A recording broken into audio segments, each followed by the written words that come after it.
Salut YouTube. Alors aujourd'hui, comme prévu, la petite vidéo sur le Trek Remedy 8 2021. Alors j'ai eu vraiment de la chance de l'avoir étant donné les stocks de cette année un peu catastrophiques. Je l'ai eu un peu en avance. Il sortira bientôt, d'ici novembre il sera disponible normalement au prix de 3200 €.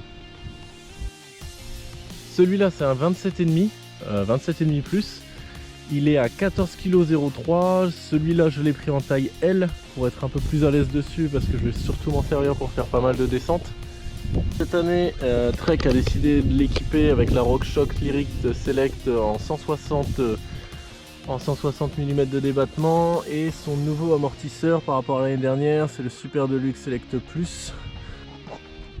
En nouveauté, on a un pédalier GX à la place du Trouvative. On a le petit dérailleur GX en 12 vitesses avec une cassette en 10-50 et pour la couronne, c'est une couronne en 30 dents. Autres composants, ils ont mis une gamme au-dessus, ils ont mis les codes R. Je m'attendais à recevoir les guides R comme sur le modèle de l'année dernière, c'est les codes R, donc ça c'est bien, en 4 pistons. Juste, il faut l'outil pour pouvoir les purger, je l'ai reçu, il n'était pas purgé, c'était une galère pas possible pour la purger.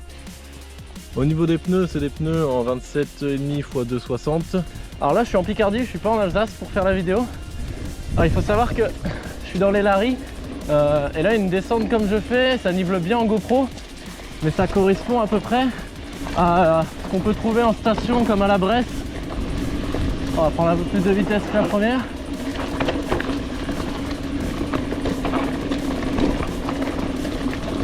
Yes, ça déboule bien là. Alors pourquoi le Remedy 8 ? C'est simple, en fait j'hésitais entre 3 vélos.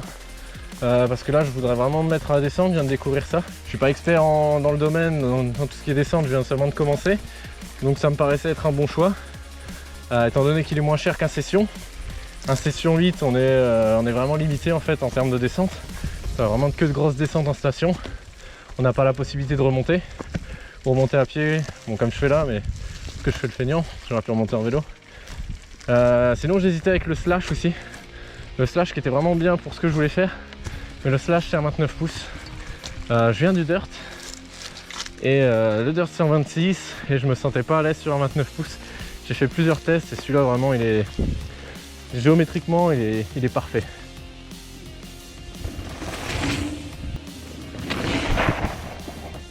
Et voilà, je suis vraiment satisfait de ce vélo là, j'ai vraiment pris plaisir dans cette petite descente. Hâte de tester en station, j'en ferai sûrement une vidéo en station qui sera un peu moins parlante, un peu plus de descente. Et voilà, c'est la fin de la vidéo sur la présentation du Remedy 8. Si ça vous a plu, n'hésitez pas à vous abonner, à mettre un like. Semaine prochaine, on teste le Fuelex 9.7. On va faire un petit comparatif des deux vélos, même si c'est pas la même discipline, ça reste de tout suspendu. On vous fera un peu nos retours, on va le tester là cette fois-ci en Alsace avec un peu plus de dévers encore, peut-être quelques sauts. Je vous tiens au courant, n'hésitez pas si vous avez d'autres questions à les mettre en commentaire, si j'ai oublié des choses. Vous pouvez me le dire, je vous y répondrai. Allez, salut!